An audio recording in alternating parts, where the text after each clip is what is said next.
So enthalpy or H, it is about the total energy of a substance. Total energinya dari energi, potential, and kinetic energy. But if we use delta H or enthalpy change, because there is change here, so it is about the change, the energy changes in the reaction. And while for the standard enthalpy change, bedanya ada bulat-bulat di atas, delta H standard. Ini adalah enthalpy change, perubahan enthalpy atau perubahan energi dari suatu reaksi, but dia harus dalam keadaan standarnya. Yang mana? Yaitu pressure 100 kilopascal atau 1 atmosfer dengan suhunya atau temperaturnya 298 Kelvin atau 25 derajat Celcius. Dan kemarin kita udah belajar tentang what is system, what is surrounding. System is anything that we observe or we focus on. Itu adalah sistem. Kalau di chemistry atau kimia itu biasanya sistem itu adalah si reaktannya atau si produknya atau ya chemical reaction yang kita perhatikan itu di sistem. Sementara surrounding itu di luar dari sistem. Maupun itu adalah si tabungnya lah atau alam airnya atau diri kita sendiri itu sudah masuk ke surrounding.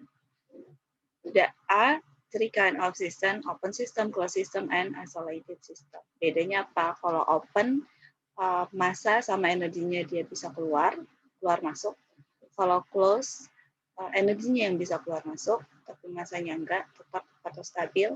Kalau isolated, dua-duanya tidak ada keluar masuk. Mau itu pun massanya, mau itu pun si energinya. Kemarin kita udah belajar tentang the variety of type dari si enthalpy change. Secara total, apapun itu reaksinya, kita biasanya menggunakan enthalpy change of reaction, delta HR. Kalau dalam keadaan standar berarti ada yang bulat-bulatnya kecil itu. Formation, namanya juga formation, berarti dia pembentukan. Ini mesti ingatin lagi ya, pembentukannya itu 1 mol. 1 mol. 1 mol dari si compound yang terbentuk, yaitu si produknya. Dia harus dalam bentuk 1 mol. Atau koefisiennya 1. Nah, yang namanya formation, pembentukan, so it is from the element to the compound. Kebalikan dari formation adalah delta HD atau dissociation. Kalau standar berarti ada bulat-bulatnya kecil. Dissociation berarti kebalikannya, yaitu di mana si compound Fe2O3 menjadi si ini 2 Fe dengan 1,5 oksigen. Itu untuk dissociation. Next, after formation there is combustion. Combustion itu adalah pembakaran. Apa yang dibakar? Yaitu si compound-nya. Dan si compound yang dibakar itu wajib 1 mol kalau dalam keadaan standar. Pembakaran selalu menggunakan oksigen, ya kan? Nah, terus umumnya pembakaran itu combustion delta H-nya selalu negatif. Nanti kita belajar negatifnya itu dari mana, positifnya itu dari mana. Next, neutralization. Neutralization itu namanya juga netral, berarti dari pH yang asam dengan yang basah menjadi netral. Nah, biasanya asam basah itu reaksinya menghasilkan air. Makanya di sini 1 mol-nya itu air kalau untuk dalam keadaan standar. Neutralization simbolnya adalah N. Next, solution. Yang namanya solution berarti dia hanya penambahan air atau penambahan solvent. Nah, di sini hanya si yang 1 mol-nya itu adalah si solute-nya atau yang dilarutkan, si zat yang dilarutkan, zat terlarut. Makanya kalau untuk solution dia biasanya cuma 1 NaOH menjadi NaOH doang. Yang tadinya solid menjadi aqueous karena dia hanya dilarutkan. Beda kan kalau ini kan bereaksi. menjadi produk yang berbeda. Dari HCl ke NaCl kan beda. NaOH menjadi H2O itu juga beda, ya kan? Sementara kalau untuk solution dia sama, hanya beda apa fasanya aja. Dari solid ke aqueous. Next, atomization. Ini kalian suka kebalik antara atomization sama formation. Kalau formation atau dissociation itu elemen, guys. Elemen. But kalau atomization dia menjadi atom. Atomnya juga itu harus dalam bentuk 1 mol gas. Jadi atomnya dalam bentuk gas. Misal kalau di sini dia hasilnya itu bukan gas, misalnya C dalam bentuk solid, ini bukan atomization. Gitu. Produknya itu wajib harus dalam bentuk gas dan cuma 1. Dia berasal dari elemen menjadi atom.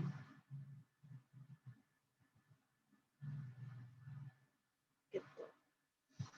Makanya di sini elemennya itu H2, sementara atomnya cuma 1, H-nya doang, 1 hydrogen. Itu atomization. So kemarin we already discussed about this one. Now we move to exothermic and endothermic reaction. What is exothermic? What is endothermic reaction? So because we talk about energy, which is heat di sini, so nanti ada heat transfer antara suatu reaksi.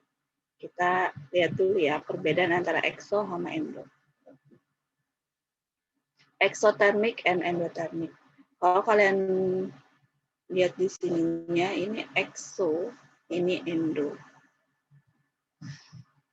Dari sini aja sebenarnya udah kelihatan. Exo berarti X keluar, endo berarti in ke dalam. Apa yang keluar, apa yang ke dalam, itu adalah heat-nya.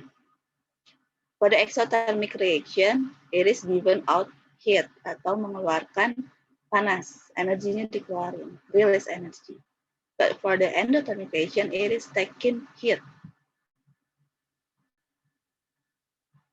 Energinya masuk ke dalam. Ke dalam mana? Ke dalam sistem.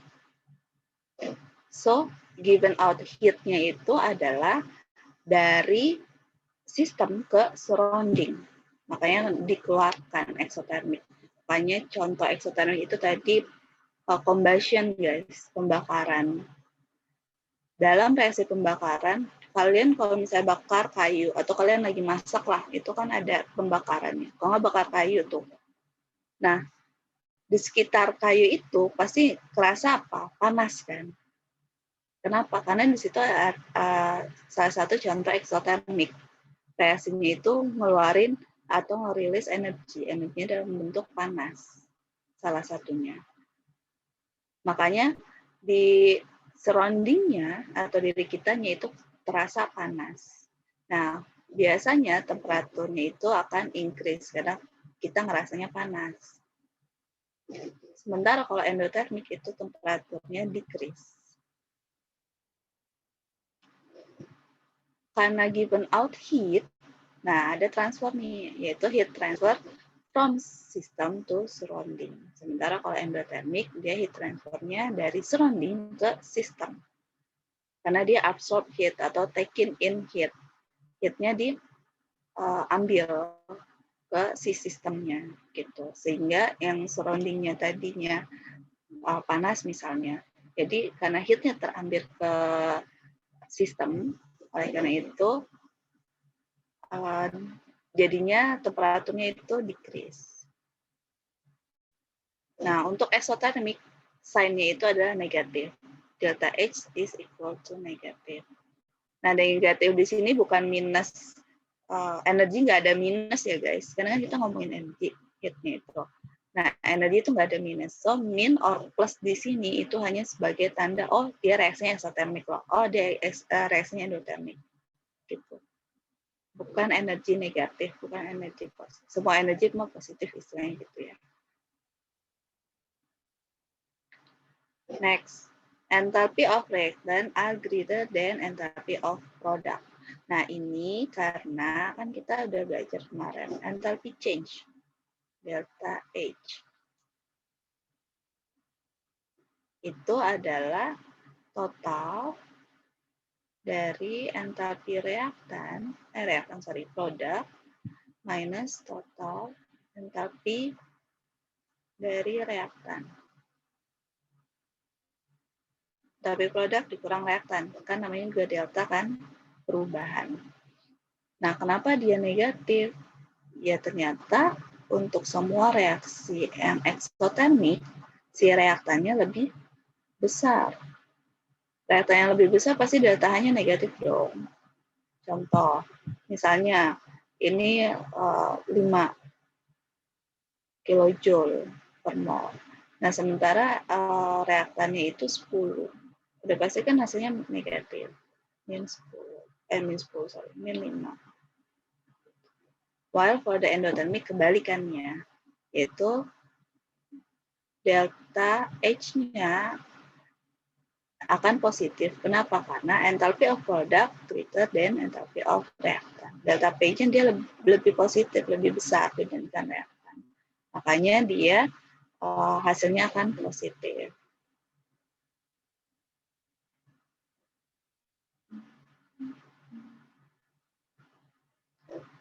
Ini kalau ngomongin tentang bond, karena nanti ujung-ujungnya ada perhitungan tentang ikatan menggunakan energy cut.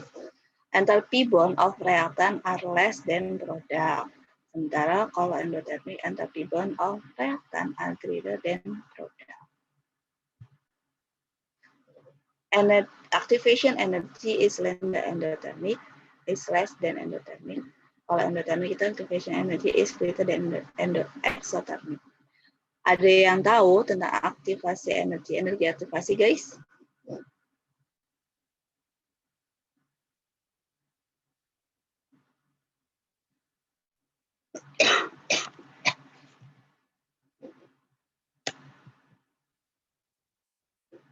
Ada yang tahu apa sih aktivasi energi itu? Energi aktivasi itu. Ini kenapa dia tak terlihat?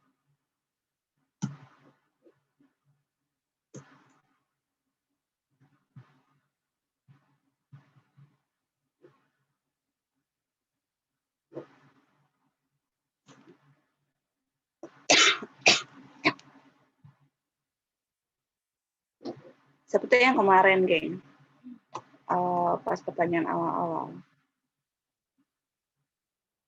Fotosintesis. Dia perlu apa? Perlu energi. Energinya apa? Kalau di sini contohnya adalah energi dari matahari, light energy. Terus kalau nggak ada energi dari matahari, dia bisa bereaksi nggak? Enggak.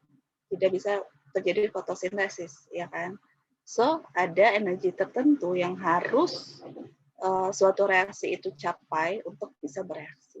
Nah, itu adalah yang disebut aktivasi energi atau activation energy atau energi aktivasi. Nih, adalah energi, the minimum energy yang harus dipunya sama si suatu reaktan untuk bereaksi menghasilkan produk.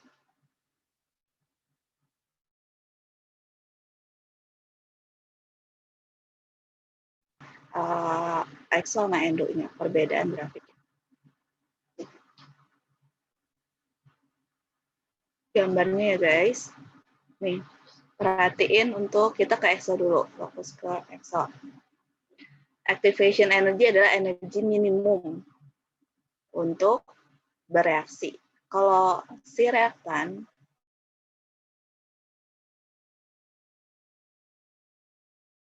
tidak bakal bisa produk. Gitu. Nah, biasanya, bukan biasanya, memang selalu untuk energi EA, ini ngomongnya EA aja ya, energi aktivasi ini, EA ini, dia selalu paling atas gitu. Ini adalah EA-nya.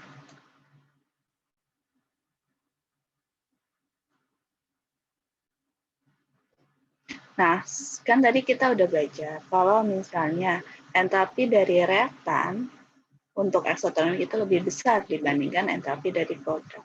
Makanya di sini reaktannya itu di atas, produknya di bawah.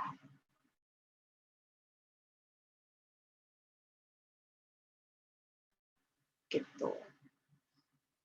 Yang sebelah sini perbedaan antara EA atau antara si reaktan sama si produk, bukan EA, sorry. Antara entalpi reaktan sama entalpi produk itu disebut delta H.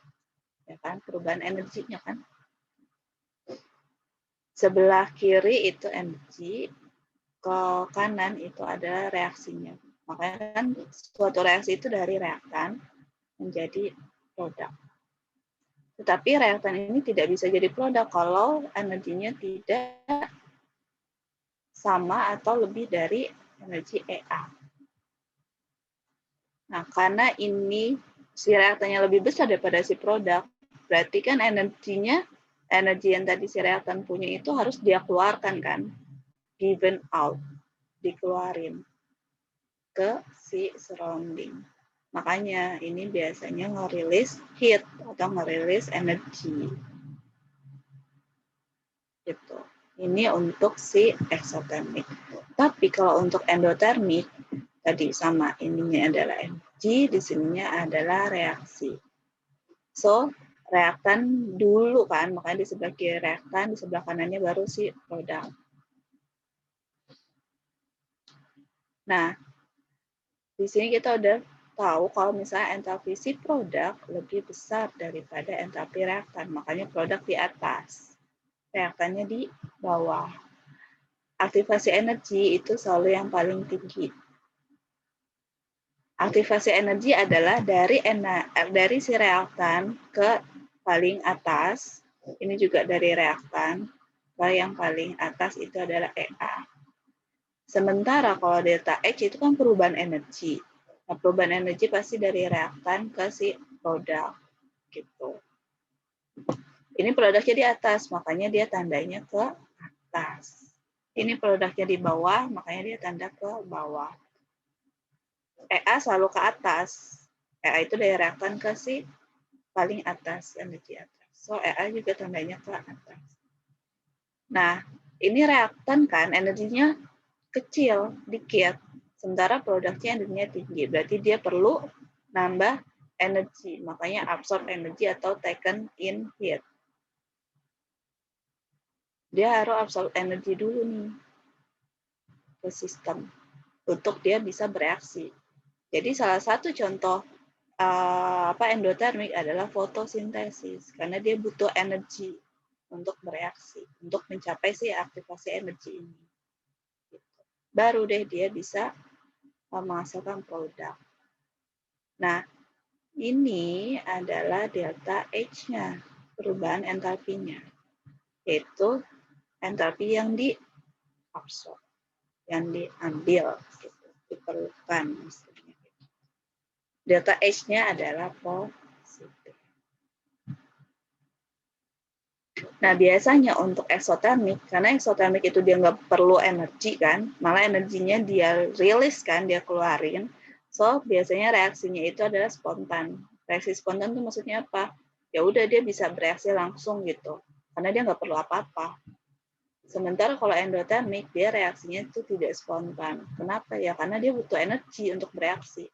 Kalau energinya nggak cukup, ya nggak bakal bisa bereaksi. Contoh eksotermik adalah combustion sama neutralization. Combustion karena pembakaran kan, dia bisa langsung bakar gitu aja, nggak perlu energi. Jangan kira kalian pakai api itu adalah energi. Iya, api memang energi. Energi panas juga, ada energi cahayanya juga gitu. Cuman di sini adalah reaksinya adalah reaksi dengan oksigennya itu combustion.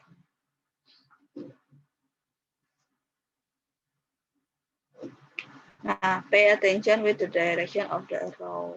Karena suka ditanyain.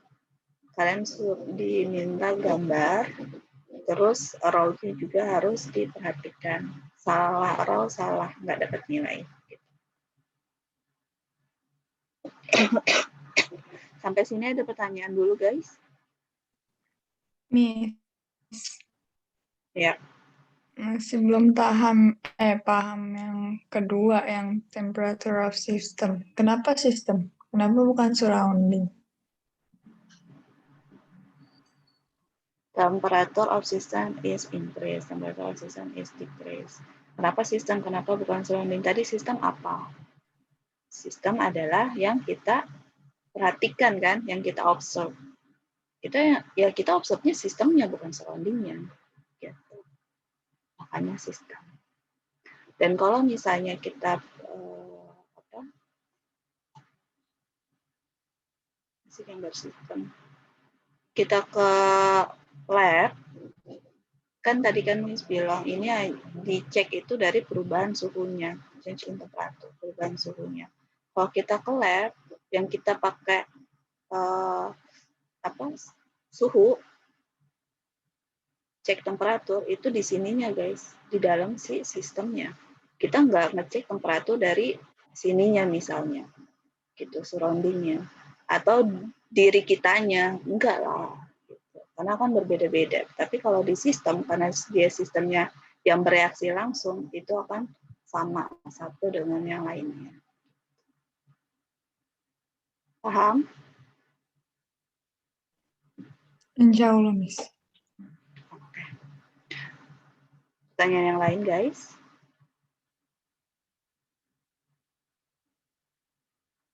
Miss, mau tanya dong. Kalau buat yang tadi grafik tadi itu kita harus ngapalin atau kayak diingetin aja, Miss? Ngapalin sama ingetin bedanya apa? Kalau yang saya tangkap, kalau ngertiin itu nggak harus sama persis, cuman penjelasannya sama. Iya.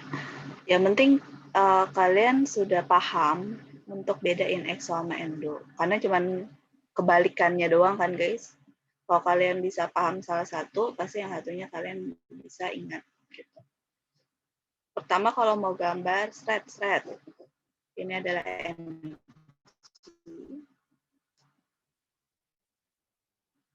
Terus yang ini adalah reaksi prosesnya ya.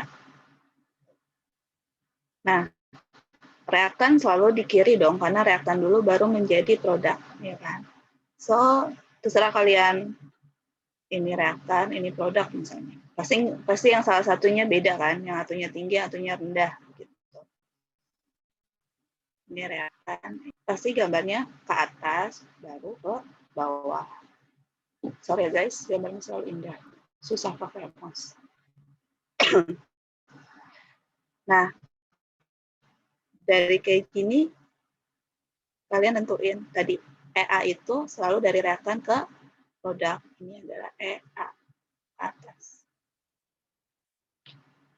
Terus kalau delta H itu selalu dari reaktan ke produknya. EA itu dari reaktan ke yang paling atas. Delta H itu dari reaktan ke produk. Produknya di atas, berarti juga sama-sama ke atas. Ini adalah delta H. Ini reaksinya reaksi apa?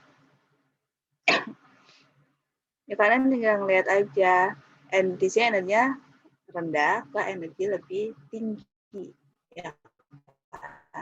Berarti dia butuh energi. Yang butuh energi siapa? Yaitu endotermik. So, ini reaksi, ini grafik untuk endotermik. Kalau exo berarti tinggal kebalikannya.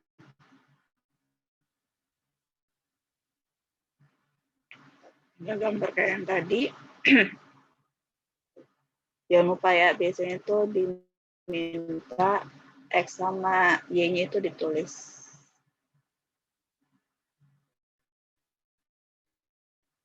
Kan dia ngerilis energi. Karena ngerilis energi, berarti dari yang tinggi ke yang rendah. So, awalnya tinggi ke yang rendah. Karena ngerilis atau given out. Ini reaktan, ini produk. Gambarnya tinggal dari atas ke bawah. Itu aja. Reaktan ke yang paling atas disebut EA, energi aktivasi. Panahnya ke atas. Sementara reaktan ke produk, produknya di bawah kan, berarti ke bawah disebut delta H. Gitu. Karena energinya banyak ke sedikit, berarti dia harus ngeluarin. Sementara ini kan dari yang sedikit ke yang banyak, dia perlu kan, makanya absorb. So, ini adalah eksotermik.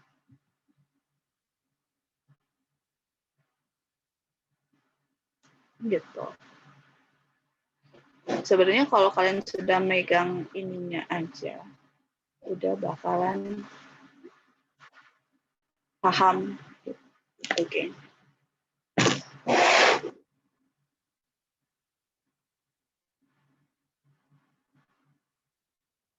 Gimana?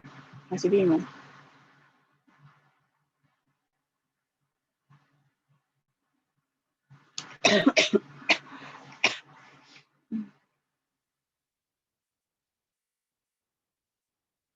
Udah lumayan paham, Miss. Sekali lagi ya, exothermic itu dia given out heat atau ngerilis heat. Ngerilis nih, ngeluarin kan. Kenapa dikeluarin? Karena dia kebanyakan.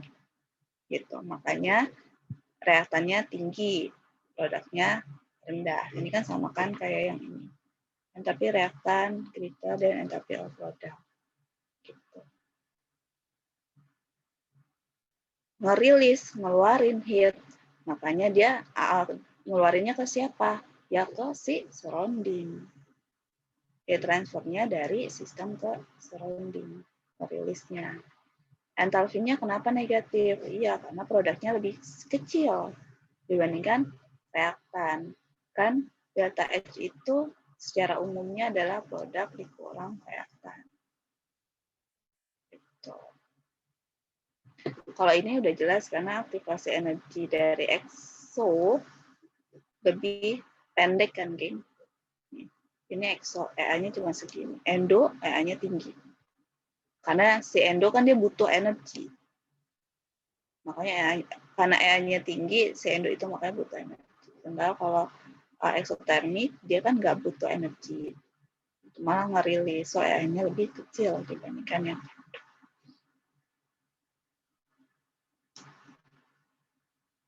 nggak ada pertanyaan lagi?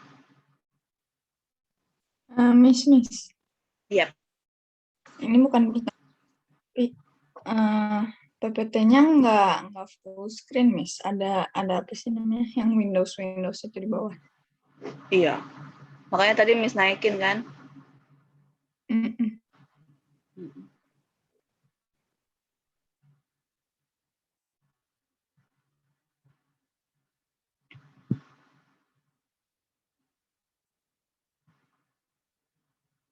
Ini dulu lah ya. Ini yang tadi guys. Hanya perhitungan secara umum, yaitu H atau entalpi produk dikurang entalpi reaktan. Ini juga entalpi produk dikurang entalpi reaktan. Di mana kalau eksotermik hasilnya akan negatif, kalau endotermik hasilnya akan positif. Nah, ini Miss ajarin sekalian untuk penulisan yang di Kurnas ya. Kalau di Cambridge itu biasanya pakai yang ini aja. Langsung reaksinya apa? Tadi kan salah satu contoh eksotermik itu adalah pembakaran, combustion. Saya masukin yang reaksi bla bla bla. Terus tinggal dikasih unitnya apa gitu kan, kilojoule atau joule. Tapi kalau misalnya di Furnas itu suka dibuat kayak gini guys. Di mana si energinya dimasukin ke dalam reaksi.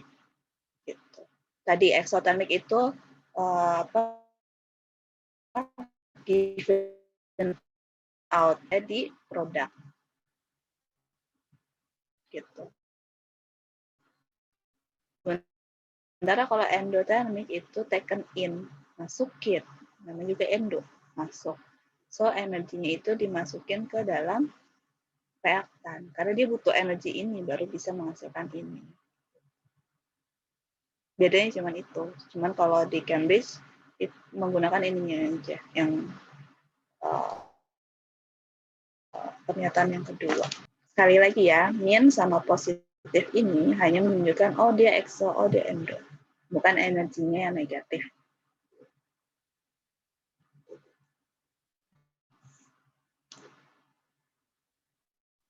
Ada pertanyaan lagi?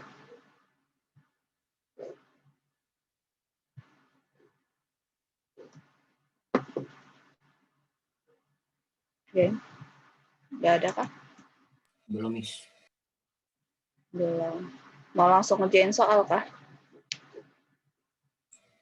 Miss, mau tanya deh, Miss. Dikasih soal langsung nanya. Apa? Cara ngitungnya gimana, Miss? Hitung-hitungan kayak gimana, Miss? Sabar. Ngitung itu nanti minggu depan ya. Kalau kalian udah paham konsepnya, ngitungnya gampang. Kira tadi saya ketinggalan, Miss.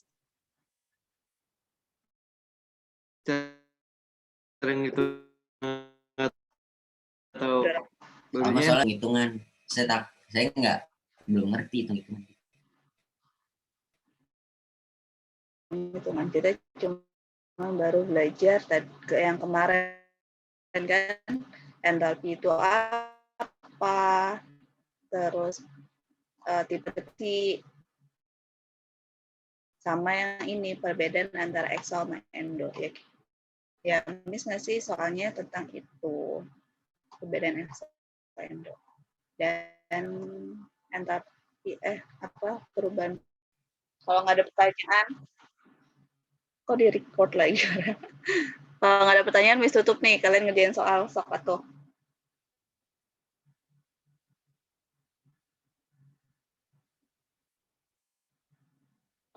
Oke, Miss. Sip. Miss tutup ya.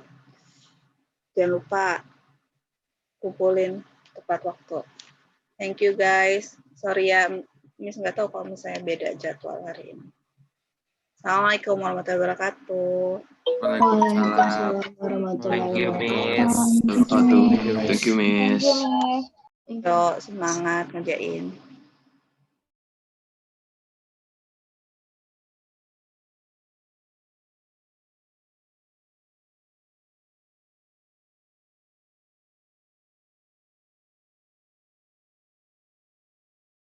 Ini apaan jawabannya?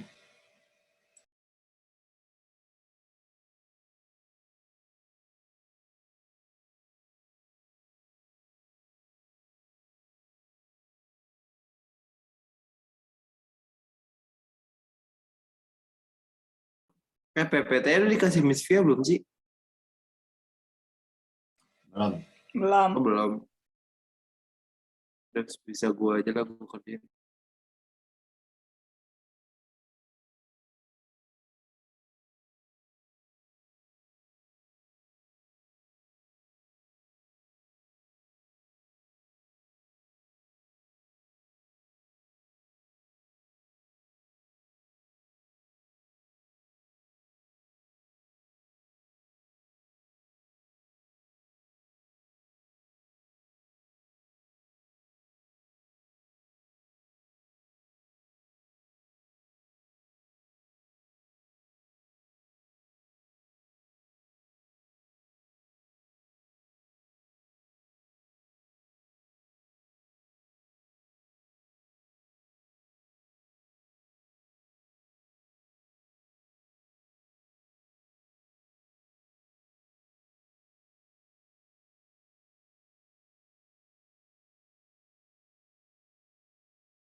Recordingnya matiin aja, Beb.